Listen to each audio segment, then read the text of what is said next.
உள்ள தமிழ்நாடு வேளாண் பல்கலைக்கழகத்தில் மலர் கண்காட்சி தொடங்கியது.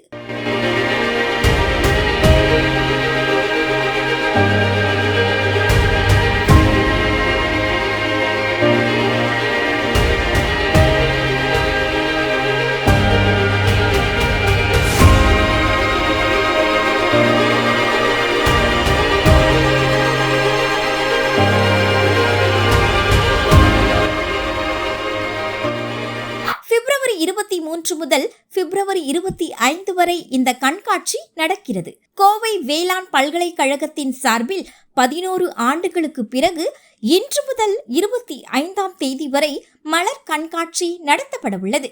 கடைசியாக கடந்த 2012 நடைபெற்ற மலர் கண்காட்சியை 2 லட்சம் பேர் பார்வையிட்டனர். கனவுகள் மலரட்டும் என்ற மைய கருத்துடன் இந்த 6வது மலர் கண்காட்சி நடக்கிறது.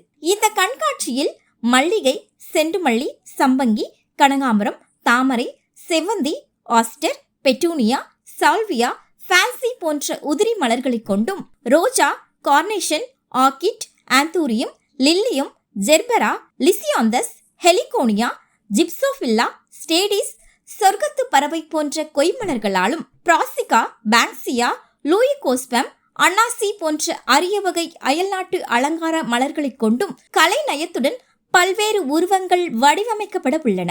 உலர் மலர்களை கொண்டு உருவாக்கப்பட்ட கைவினைப் பொருட்களின் அலங்கார அமைப்புகள் மற்றும் இக்கிபானா என்ற ஜப்பானிய வகை அலங்கார அமைப்புகளும் காய்கறி பழங்களை கொண்டும் போன்சாய் குட்டைச்செடி அலங்காரங்களும் இடம்பெற உள்ளன.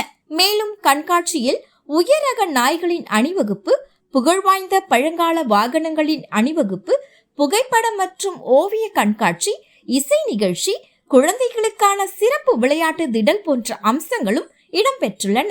இதனை பள்ளி, கல்லூரி மாணவர்கள் ஏராளமானோர் கண்டு ரசித்து செல்கின்றனர்.